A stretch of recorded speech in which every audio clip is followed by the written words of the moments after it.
또 이 감사라고 하는 게 되게 어려워요. 감사하기가. 그래서 오늘 하나님은 범사에 감사라고 하시는데 우리가 어떻게 하면 늘 감사하며 또 은혜 가운데 행복하게 살아갈 수 있는가, 그것을 한번 말씀을 통해 나누겠습니다. 우리 옆사람 인사하겠습니다. 반갑습니다. 잘 오셨습니다. 반갑습니다.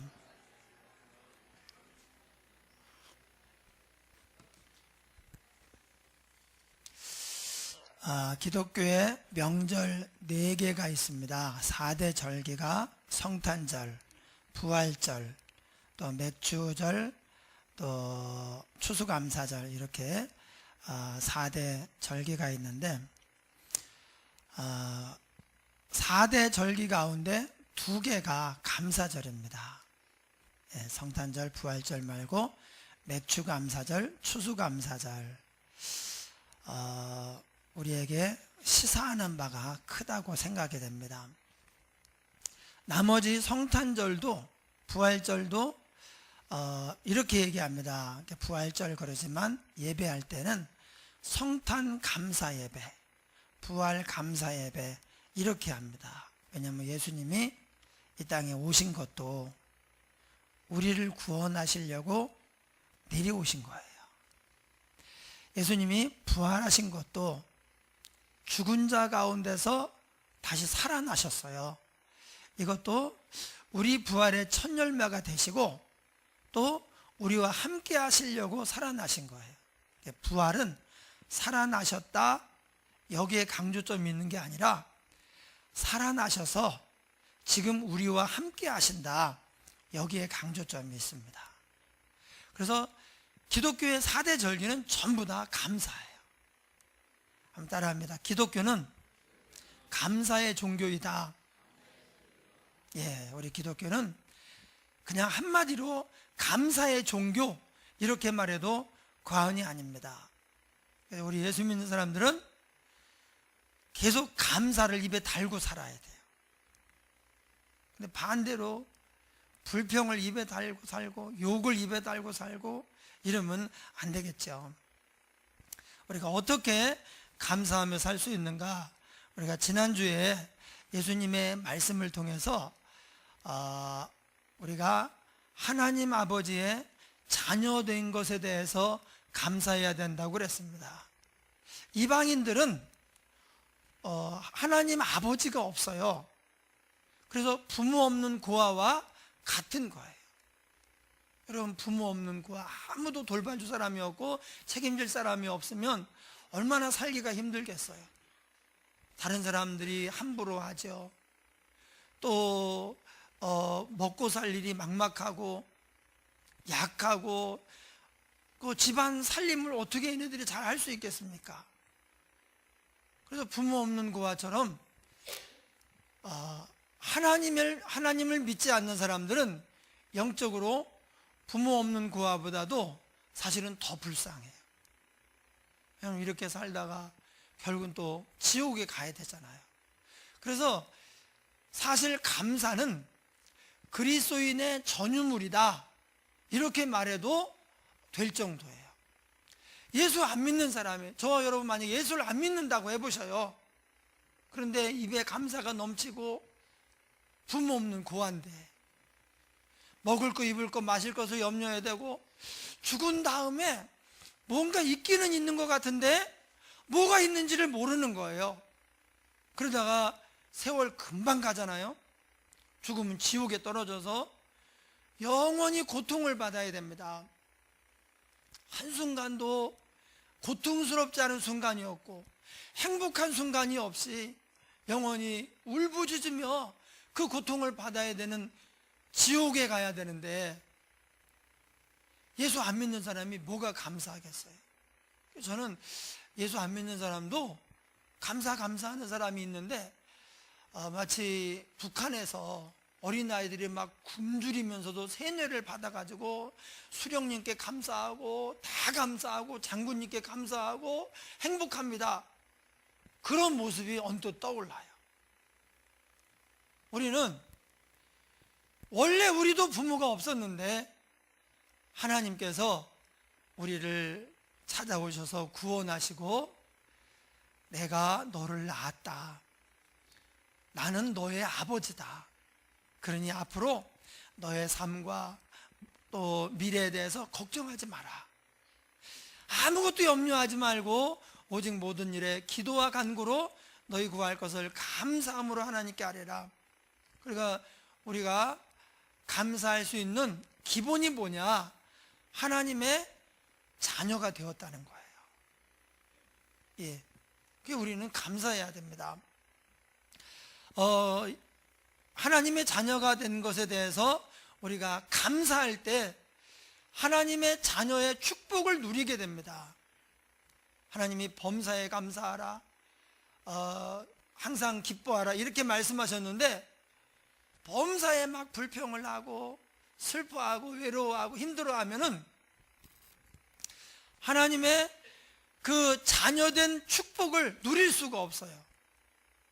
요한복음 1장 12절에 영접하는 자, 믿는 자에게는 하나님의 자녀가 되는 권세를 주셨다고 했어요. 그리고 우리 아들이, 내 아들이 된 것은요, 권세라고 할 게 없습니다. 어떤 좋은 집에 고아가 뭐 입양이 됐다, 권세라고 할 게 없어요. 그런데 뭐 권세라는 말을 굳이 쓰지 않습니다. 그런데 왕의 아들이 되었다. 어떤 대기업 회장의 아들이 없는 대기업 회장의 집에 아들 양자로 입적이 됐다. 그러면 권세가 있습니다.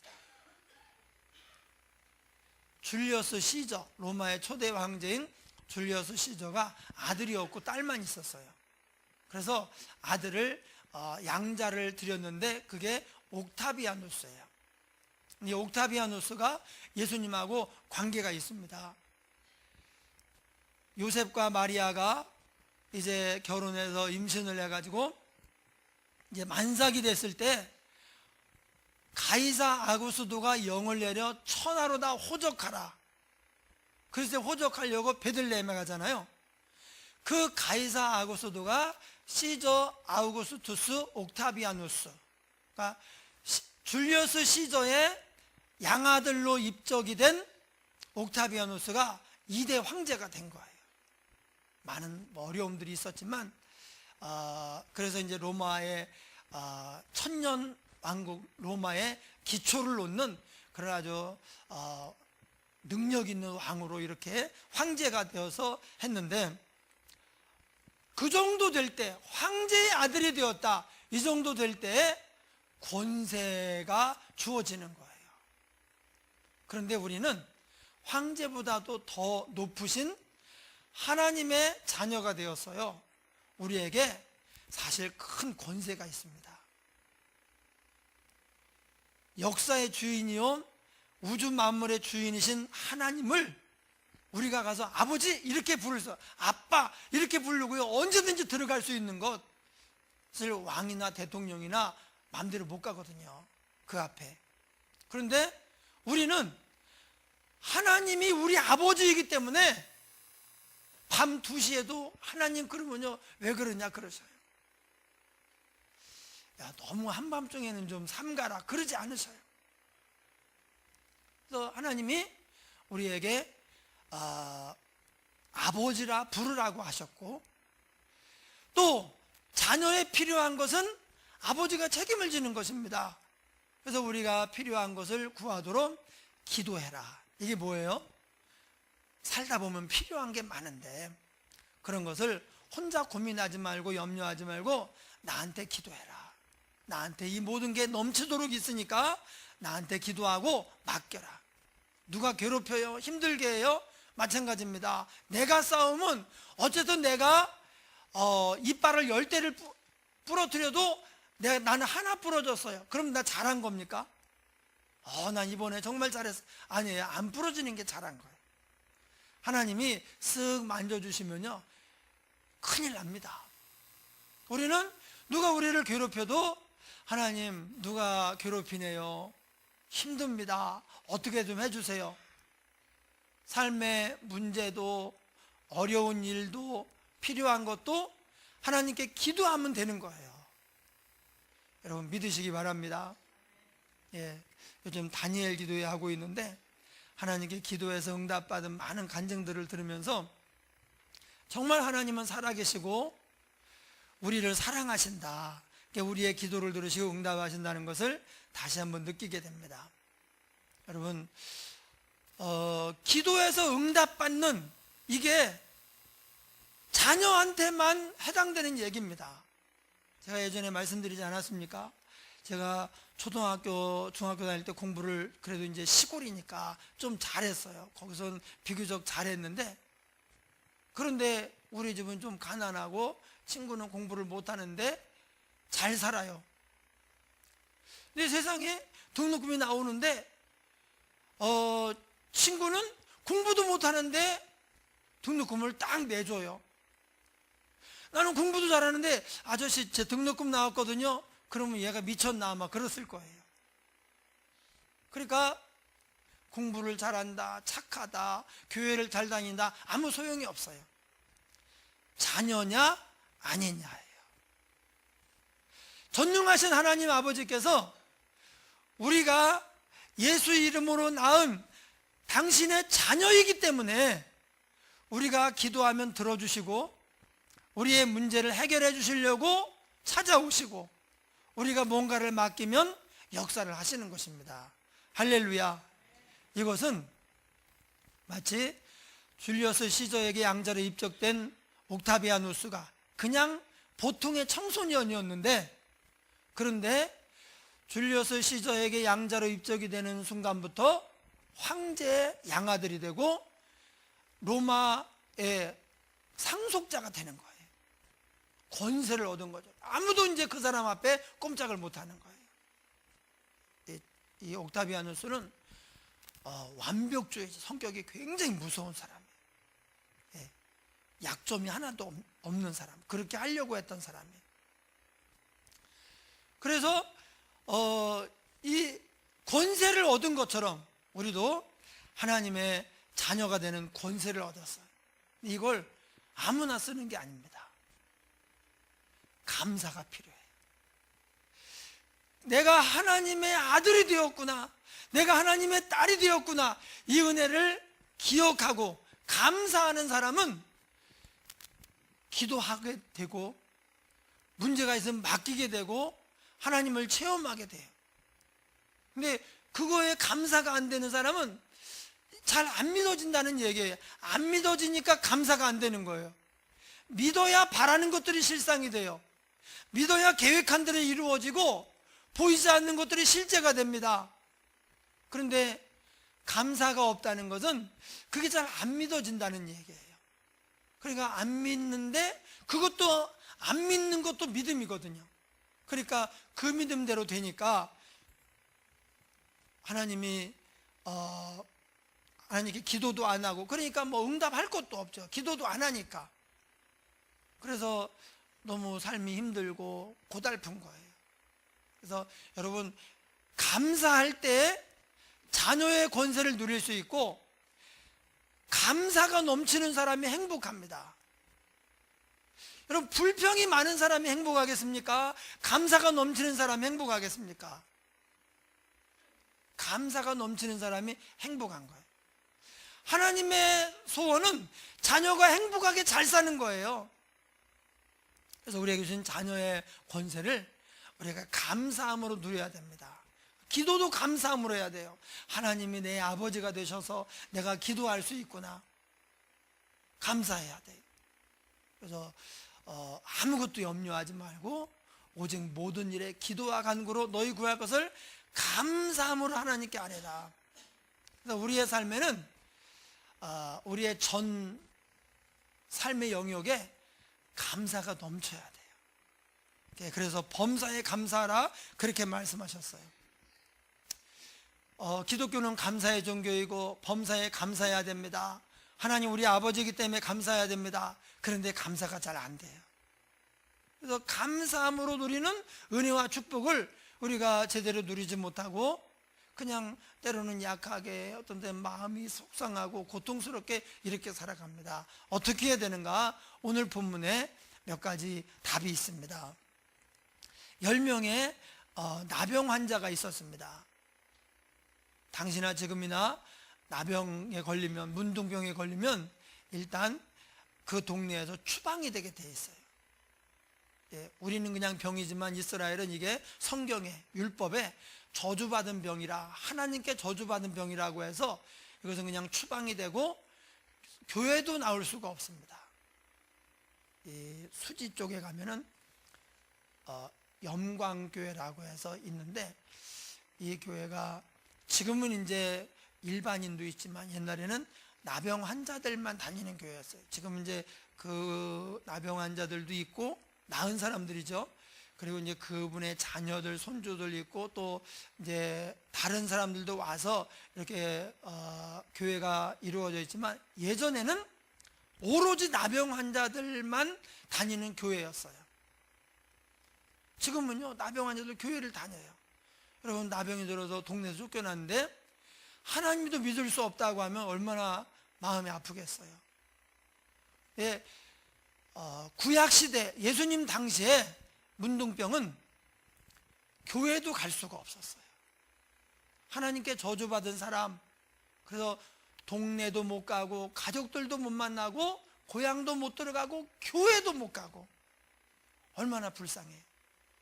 이들은 다른 사람, 정상인들에게 가면 안 돼요. 혹시 누가 이렇게 멀리서 오면요, 여기 문둥병자가 있으니 일로 오지 마시오, 이렇게 해야 돼요. 그래서 사람들이 자기에게 접근하지 못하도록 해야 됩니다. 근데 만약에 그 신호를 안 보내가지고 왔다, 그러면 이런 문둥이 새끼가 어떻게 신호도 안 보내고, 그래서 돌을 들고 쳐 죽여도 이게 불법이 아닙니다. 예, 쳐 죽이는 게 합법이에요. 그러니 얼마나 불쌍해요. 자기에게 사람이 다가오는 걸 몰라서 신호를 안 보냈다고 그냥 죽어도 된다니, 아무 잘못도 안 했어요.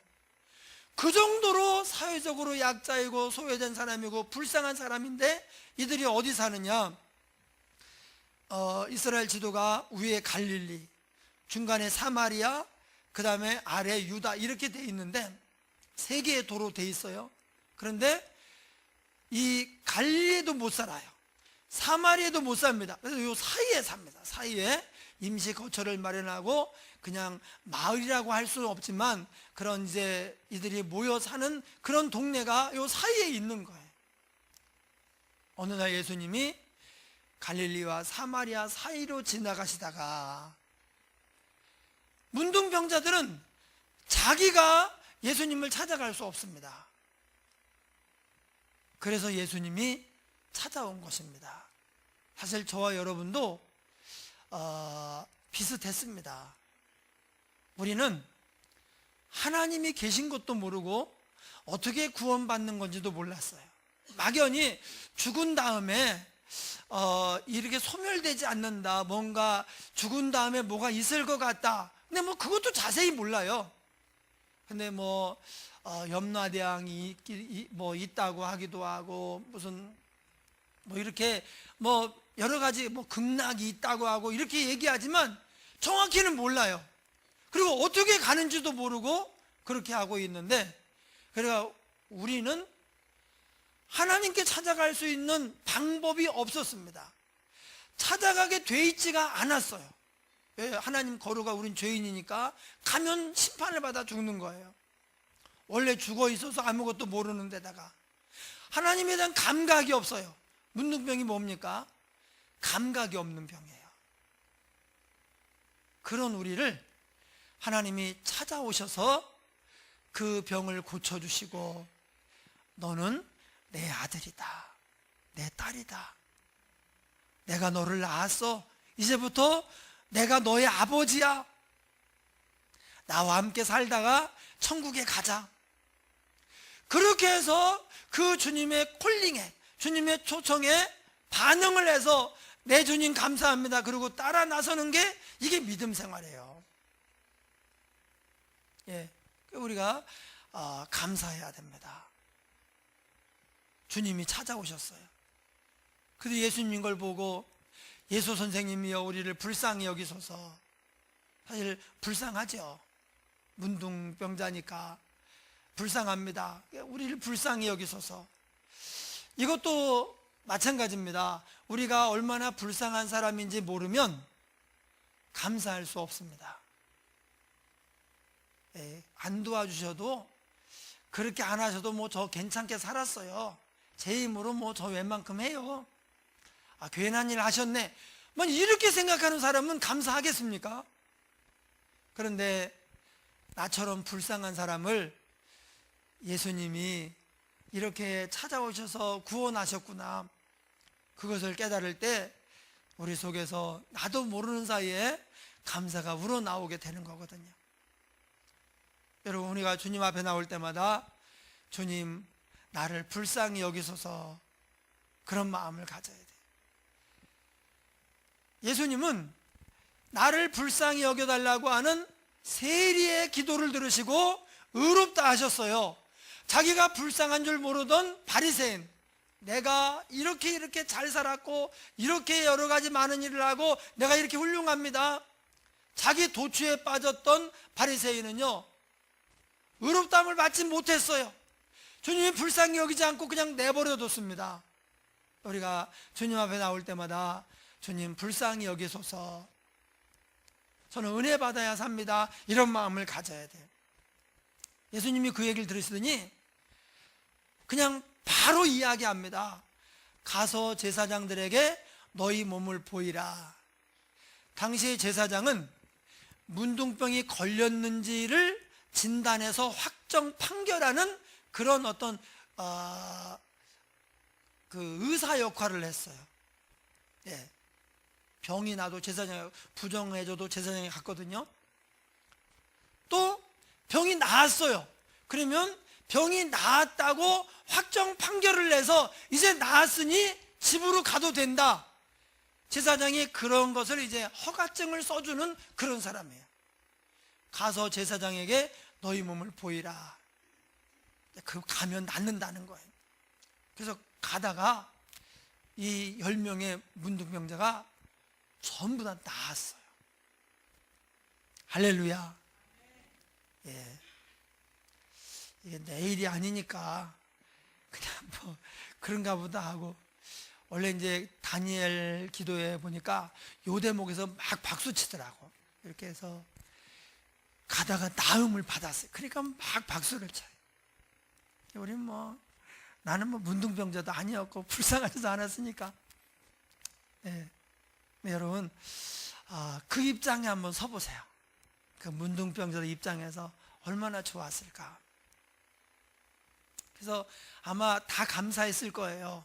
근데 어떤 사람들은 가다가 깨끗함을 받으니까 막 한 시간이라도 빨리 자식들 보고 싶고 아내 보고 싶고 고향 돌아가고 싶은 거예요. 그래서 이거 돌아가서 감사해야 되나?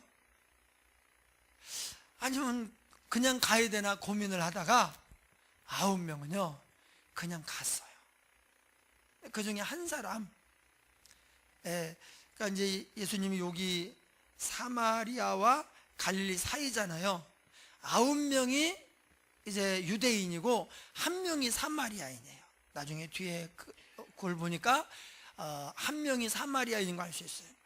이 사람은 사마리아 내려가고 9명은 갈릴리로 올라가고, 갈릴리로 가던 사람은요 그냥 다 가버렸어요. 근데 1명이 돌아오면서 예수님을 보고 큰 소리로 감사하며 하나님의 영광을 돌렸어요. 이분의 입장이 한번 되어보셔요. 내가 문둥병자였는데 나았다. 이게 문둥병이 아니라 못 걷던 정도였는데 걷게 되었다 그래도, 만약에 내가 이제 목사가 가서 안수기도 하고 나을 거니 걱정, 일어나니까 걱정하지 말라고 그러고 이제 왔는데 다리가 나은 거예요. 그러면 걸어 다니게 됐어요.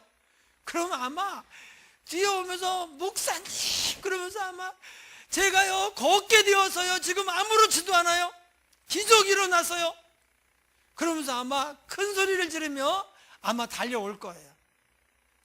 근데 이 사마리아 사람이 큰 소리를 지르며 하나님께 영광을 돌리며 돌아와서 엎드려 사례 감사하며 예를 갖췄어요.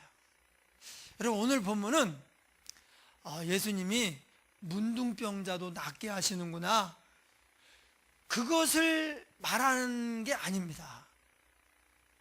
그 다음부터가 우리에게 하고 싶은 하나님의 말씀이에요. 그래서 낫는 과정이 좀 있어야 되는데 불쌍히 여기서서 가서 보이라, 그게 끝이에요. 그런데 9명은 그냥 가고 1명이 돌아와서 큰 소리로 감사하며 영광을 돌리고 엎드려 살해했어요. 근데 예수님이 그때 잘 됐다, 앞으로 이제 행복하게 가족들과 함께 잘 살아라, 하나님 잘 믿고 잘 살아라, 이렇게 했으면 좋은데 예수님이 전혀 생각하지 않았던 말씀을 하셨어요. 상당히 기분이 안 좋다는 듯이. 이게 이제 그 한 사람에게 하는 말이 아니라 저와 여러분에게 하는 말씀이에요. 이 얘기를 9명은 못 들었습니다. 10사람이 깨끗함을 받지 않았느냐? 9은 어디 갔느냐? 분명히 10명이 깨끗함을 받았는데 지금 도대체 9은 어디 갔느냐? 그 9은 지금 어디 있느냐? 9을 찾으셨어요. 여러분, 이 감사는 우리가 왜 꼭 감사를 해야 되느냐? 우리에게 은혜를 베푸신 예수님이 감사를 기다리셔요. 감사하지 않고 그냥 넘어가는 것에 대해서 서운함을 표현하셔요. 서운하다. 그러면 안 되지 않느냐? 은혜를 받았는데, 병이 나았는데, 하나님께 복을 받았는데 어떻게 그럴 수가 있느냐? 그러면서 그 9사람에 대한 서운함을 숨기지 않으셨어요. 또 한 가지 오늘 보면서 알 수 있는 것은 그들이 얼마쯤 가다가 돌아왔는지 모르겠어요. 그런데 한 10분쯤 갔는데 돌아왔다, 아마 그럴 것 같지는 않아요. 적어도 한 30분, 1시간 정도 갔는데 나은 거예요. 왜냐하면 이것이 우리가 하나님께 감사하기가 얼마나 어려운가. 먼저 감사하러 나올 수도 있고 아니면 그냥 갈 수도 있고 하는 그 갈등을 이제 우리가 해야 비로소 감사가 진짜 감사가 되기 때문에, 그래서 만약에 1시간쯤 갔다 왔다고 해보셔요. 그러면 2시간입니다. 가는 시간 1시간, 오는 시간 1시간. 그런데 가서 보이라 그러고 예수님이 그 자리를 떠났으면 이 사람이 2시간 이후에 오면 예수님을 못 만납니다. 예수님이 그 자리에서 계속 기다리고 계셨어요. 가서 보이라 명령하시고 그들은 갔어요. 아마 주님이 말씀하시니까 예수님 소문 들었거든요. 죽은 자도 살리는데 문둥병 고친 얘기도 많이 들었습니다. 그런데 의심하지 않고 갔어요. 의심하는 사람은 안 갔겠죠. 좀 어떻게 지금 갔다가 안 나오면 어떡합니까? 아마 그랬겠죠. 근데 믿고 갔어요. 그냥 막 달려갔을 거예요. 그러면 상당한 거리를 갔고 그랬는데 예수님이 그 시간 동안에 그 자리를 떠나지 않으시고 기다리셨어요. 감사하는 자를 기다리신 거예요. 그리고 왔는데 앞으로 잘 살고 하나님 잘 믿고 죄 짓지 말고 이런 얘기를 해줄 법이 한데 먼저 뭐라고 말씀하시느냐? 아니 10명이 깨끗함을 받았는데 지금 9은 어디 갔느냐? 9은 어디서 지금 어떻게 된 거야? 9은 어디 갔어? 하면서 오지 않은 9사람에 대한 서운한 감정을 숨기지 않으셨어요. 여러분, 감사는 신앙의 완성입니다. 우리가 하나님께 큰 은혜를 받았다, 또는 뭐 사람에게도 우리가 살다 보면 은혜를 끼칠 수도 있고 은혜를 받을 수 있지 않습니까?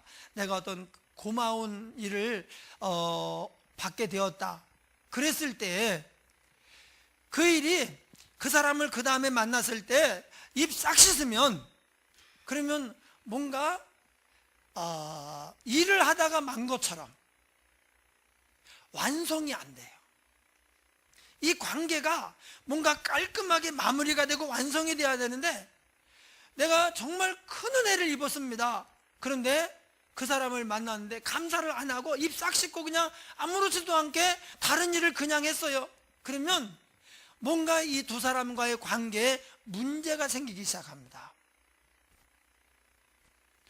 제가 어저께 우리 학생들한테 김장 와서 도와주는 사람은 문상 5,000원권 하나씩 주겠다 그랬더니, 그럼에도 불구하고 애들이 문상을 좋아해요. 문화상품권 이걸 좋아해. 근데도 2명밖에 안 왔더라고. 그래서 2명이니까 인심을 써가지고, 제가 이제 그런 얘기하고 저 행사가 있어서 어디 다녀왔는데 전사님이 10,000원씩 줬더라고.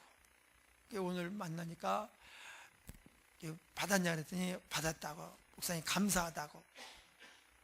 이건 뭐 이제 어떻게 보면 봉사해서 준 거니까 감사 안 해도 될 뭐 그런 상황도 되지만, 감사하니까 또 좋은 거예요. 여러분, 감사를 하지 않고 넘어가잖아요. 그러면 그 9명은 지금 주님과의 관계에 문제가 생긴 것입니다. 세상에 문둥병을 고쳐줬는데 입을 싹 씻고 그냥 지나가? 그렇게 되면 다음에 우리가 어떤 문제가 생겼을 때, 주님의 도우심이 필요해서 나왔을 때, 이제 그때 쉽게 그게 안 됩니다. 근데 감사하잖아요. 그럼 뭐라고 하느냐? 틀림없이 이렇게 얘기합니다. 아유, 뭐 그런 거 가지고 내가 사랑하니까 당연히 해준 거지. 예, 그 인사를 당연히 인사해야지, 이게 아닙니다. 감사하면, 아이고 그 좋아서 그런 거야, 사랑하니까 네가 정말 잘 되기 바란다, 앞으로도 무슨 일 있으면 나한테 얘기해라, 이렇게 말씀하시면서 아주 이 은혜를 베푸신 분이 기쁨이 넘치는 거예요. 감사하지 않으면, 이거 봐라, 문둥병이 나았는데 은혜를 모르네, 다음에는 안 되겠네. 만약에 예수님이 우리를 향해서 이렇게 생각하시면요, 우리는 큰일 납니다. 그래서 감사할 때 그 은혜를 받은 그 일이 이제 완성이 됩니다. 감사를 안 하면 미완성이에요. 쇠타를 쓰다가 그냥 놔둔 상태에서 바늘 빼버린 거예요. 그러면요, 여태까지 한 게 헛수고가 돼버려요. 어떤 일을 하다가 완성을 딱 시켜야 돼요. 그래야 그게 이제 내 삶의 복이 되고 이것을 잘 사용하면서 내가 행복하게 살 수 있습니다. 그런데 감사하지 않으면 이게 완성이 안 되는 거예요. 뭔가 껄쩍지근하니, 예, 그래서 감사는 신앙의 완성이에요. 주님이 뭐라고 말합니까? 이 한 사람에게 이렇게 얘기하십니다. 일어나 가라, 내 믿음이 너를 구원하였느니라. 예, 따라합니다. 감사는 믿음의 표현이다. 예, 9사람은 그냥 갔습니다. 이해는 가요. 몇 년을 가족과 헤어져 있었는지는 모르지만 꿈에도 그리던 가족들 고향으로 갈 수 있는데 몇 시간이라도 더 빨리 가고 싶은 거예요. 감사하는 마음이 왜 없었겠습니까? 그런데 먼저 그 나라와 그 을을 구한 것이 아니라 먼저 자기가 보고 싶은 가족들, 고향이 먼저 생각이 나는 거예요. 그래서 주님께로 돌아오지 않고 달려갔어요. 근데 한 사람이 사마리아로 가다가 만약에 2사람이 갔다면 같이 왔을 거예요. 네. 근데 이 이방인 한 사람 외에는 하나님께 영광을 돌리러 돌아온 자가 없느냐? 주님이 명하신 것을 보니까 나머지 이제 9명은 유대인으로 갈릴리로 갔고 한 사람이 사마리아 가다가 이제 올라온 거예요. 근데 먼저 감사하며 나왔을 때 주님이 그걸 뭐라고 하느냐? 믿음이라고 표현을 했어요. 하나님의 은혜를 기억하고 주님께 감사하러 나오는 것이 그게 믿음이에요. 내 믿음이 너를 구원하였느니라. 그래서 이 말씀을 볼 때 결과를 이렇게 알 수 있습니다. 9명은 문둥병은 나았는데 구원받지는 못했습니다. 근데 이 한 사람은 문둥병도 나았고 영혼 구원도 받았습니다. 할렐루야. 예. 우리가 하나님께 감사하면 하나님이 알았다 가라 이렇게 하지 않으셔요. 더 큰 감사할 일을 우리를 위해서 계획하시고 다음에도 언제든지 또 와, 또 부탁해. 내가 항상 밀어줄 테니까 나만 믿어. 그러면서 우리에게 하나님이 말씀하시는 거예요.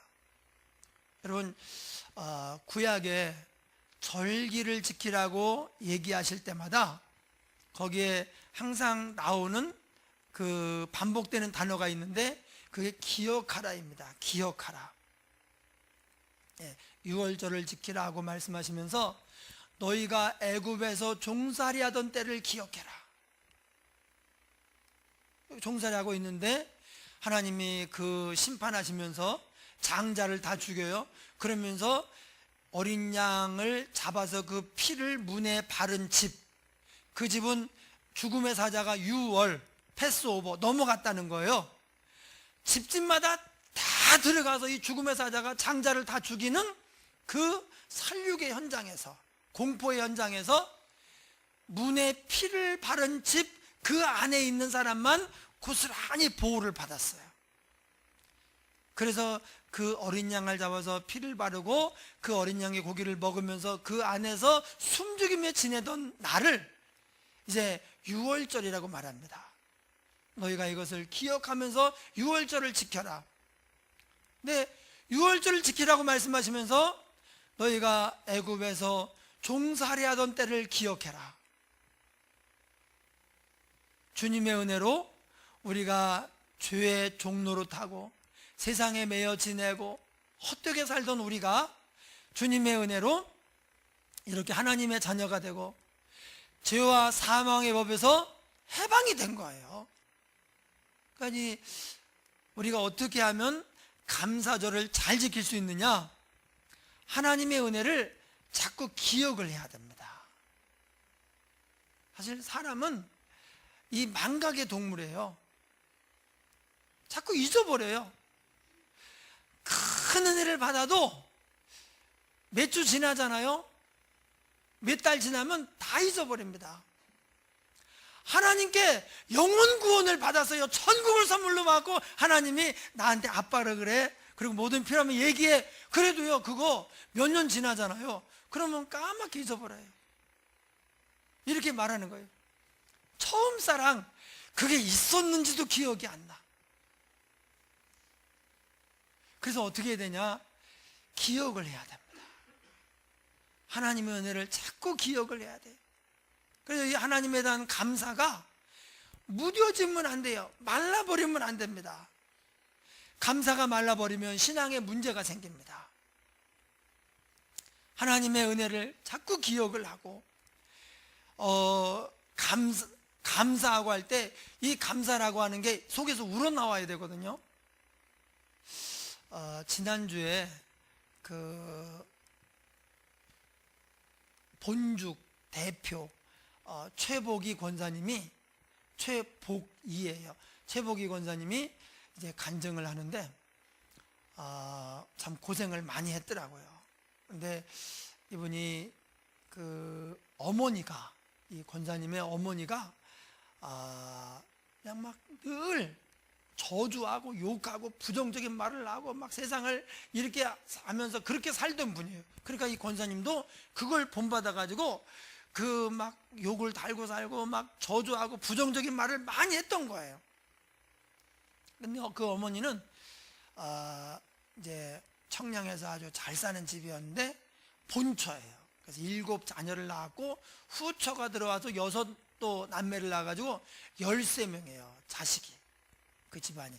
그래서 이제 최복희 권사님은 이제 본처 어머니가 낳은 딸인데, 그런데 이제 어머니가 이 상황들이 마음에 안 들고 그렇다고 어떻게 할 수도 없고, 그거 막 옛날에는 그 시기하고 그러면요 쫓아내 버렸어요. 그것은 칠거지약에 해당이 돼가지고 지금 우리 여자분들 좋은 세상 온 줄 아셔요.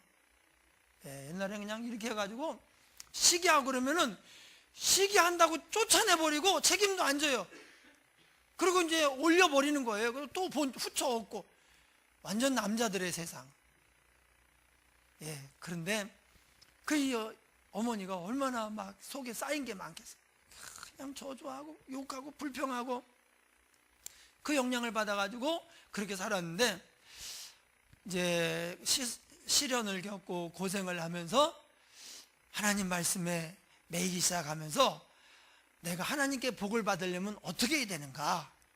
그러면서 어느 날 민수기 14장 28절 말씀이 크게 다가왔습니다. 내가 정말 하나님께 복을 받고 쓰임을 받아야 되겠는데 어떻게 하면 되는가. 그런 상황에서 이 말씀이 왔어요. 여호와의 말씀에 내 삶을 두고 맹세하노라. 너희 말이 내 귀에 들린 대로 내가 너희에게 행하리니. 그러니까 막 저주하고 불평하고 욕하고 하면 그대로 너희가 말한 대로 너희가 내뱉은 대로 내가 너한테 행하겠다는 거예요. 그래서 그때부터 이분이 막 저주 안 하려고 욕을 안 하고 긍정적인 생각을 하고 애를 쓰는데 이게 마음대로 안 되는 거예요. 여러분, 감사가 이런 건 감사가 아닙니다. 그냥 누가 사과 하나 주니까 아유 참 주려면 3개는 줘야지, 안 받기는 참 그렇고 그냥 내가 받아둔다. 사실은 이렇게 하려면 하지도 말아라. 그런 마음을 가지고 감사합니다, 요건 감사가 아닌 거예요. 하나님께 감사의 마음이 안 일어나는데 감사하다고 말하는 것은요, 하나님은 감사로 안 쳐요. 마음이 실려야 돼요. 근데 이 감사합니다 말은 쉽게 할 수 있지만 그런 마음을 갖기는 어려워요. 이게 하나님 은혜에 대한 어떤 그 실감이 나야 되는데 막 너무 무뎌져 가지고 감각이 무뎌져 가지고 또 어두워져 가지고 이게 잘 안 되는 거예요. 이분이 그렇게 된 거예요. 내가 말을 잘해야 되겠는데 그게 안 고쳐지는 거예요. 그래서 늘 감사하고 축복하고 말씀을 선포하고 좋은 말을 해야 되겠는데 안 되니까 왜 안 되는가 봤더니 속이 안 변했더래요. 그래서 이제 하나님께 속을 바꿔달라고, 소망을 가지고 살고 감사가 넘치고 긍정적인 사람, 말씀의 사람이 되게 해달라고 막 그렇게 열심히 기도하는데 이제 고쳐지니까, 속이 고쳐지니까 말이 고쳐지고, 말이 바뀌니까 삶이 달라지고 하나님이 역사를 하시더래요. 그분의 간증을 다니엘 기도에 유튜브 들어가면요 본죽 대표 최복희 권사님의 간증이 있습니다. 한번 들어보셔요. 그래서 병도 나았어요.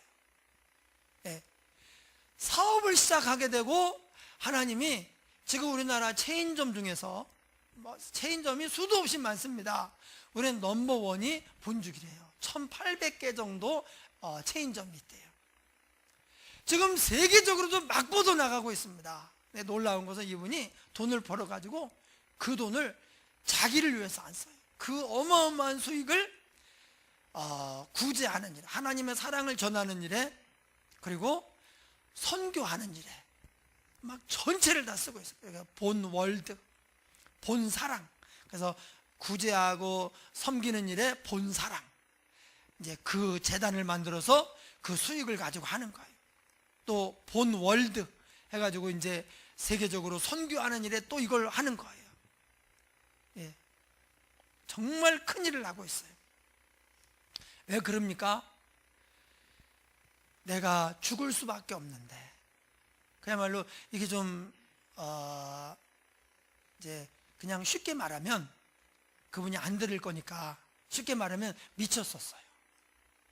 막 자살을 하려고 시도하고, 그래서 정신병 입원을 시켜서 두 손과 두 발을 꽁꽁 묶어서 상당 기간 동안 그렇게 할 정도로. 그런데 뭐 몸도 완전히 다 망가지고, 근데 하나님이 건강도 회복시켜 주시고, 믿음으로 사람을 바꿔주시고, 감당할 믿음이 되니까 은혜가 임하니까 또 사업장을 이제 주셔가지고 번창하게 해주시고, 그냥 막 너무 감사해요. 그러니까 먼저 자기가 아닌 거예요. 먼저 그의 나라와 그를 구하는 거예요. 9명의 사람이 먼저 집으로 갔잖아요. 근데 이게 하나님은 이 순서를 굉장히 중요하게 생각을 해요. 누가 먼저냐? 내가 먼저냐? 가족이 먼저냐? 네가 먼저냐? 그리고 조금 늦게 간 거예요, 집에는. 그런데 영혼 구원을 받고 돌아가고 하나님께 영광을 돌리러 돌아온 자가 이 사람밖에 없었느니라. 그래서 하나님이 영광을 받으셨어요. 여러분, 기적이 일어났다고 영광을 받으시는 게 아닙니다. 우리가 잘 살게 됐다고 하나님이 영광을 받으시는 게 아닙니다. 잘 살게 됐는데 입 싹 씻으면 관계에 문제가 생깁니다. 기적이 일어났는데 입 싹 씻으면 관계에 문제가 생깁니다. 구원하셨는데 감사가 없어요. 그러면 하나님의 자녀의 권세를 잘 누릴 수가 없습니다. 왜냐? 감사할 때 하나님이 영광을 받으셔요. 하나님이 기쁘셔요. 우리가 감사를 기쁘시고, 그 얘기를 듣는 사람들, 감사하며 듣는 사람들이 나도 이렇게 해야 되겠네, 그렇게 되기 때문에 하나님이 더 큰 은혜와 복을 주시는 것입니다. 여러분, 감사는 우리의 좋은 환경에서 나오는 것이 절대 아닙니다. 내가 일이 잘 된다고 감사가 아니에요. 그냥 겉으로만 할 수는 있어요. 겉으로만 감사합니다. 근데 속에서 안 나오면 하나님이 안 받으셔요. 어떻게 속에서 나오느냐? 믿음입니다. 하나님이 하셨구나. 그것을 믿고 나아갈 때 우리는 좋은 일만이 아니라 심지어 안 좋은 일도 감사할 수가 있어요. 그래서 범사에 감사하라. 병이 드는데 어떻게 감사합니까? 사업이 잘 안 되고 가정의 문제가 어떻게 감사합니까? 그런데 이것을 하나님이 하셨다고 생각을 하면, 하나님이 이것을 통해서 깨달은 다음에 더 큰 복을 주실 것을 믿으면, 그때 우리는요 감사할 수 있습니다. 그게 믿음이고, 그렇게 나아갈 때 주님이 영광을 받으시면서 우리에게 더 놀라운 일을 행해 주시는 것입니다. 할렐루야. 다니엘 기도회를 보니까 하나님께 영광의 박수를 올리더라고. 우리를 구하신 하나님께, 우리를 아버지라고 부르라고 하신 하나님께 우리 한번 영광의 박수 한번 올리겠습니다. 이 시간에 한번 하나님의 은혜에 대해서 그냥 의례적인 인사가 아니라 마음에서 우러나오는 뜨거운 감사의 사람이 되게 해달라고, 좋은 일이 있어서만이 아니라 그렇지 않은 일에도 하나님이 아버지이기 때문에 이걸 통해서 합력하여 선을 이루실 줄 믿고 감사할 수 있는 믿음의 사람이 되게 해달라고 함께 우리 통성으로 기도하겠습니다. 하나님 아버지, 우리를 아들, 딸 삼으신 하나님께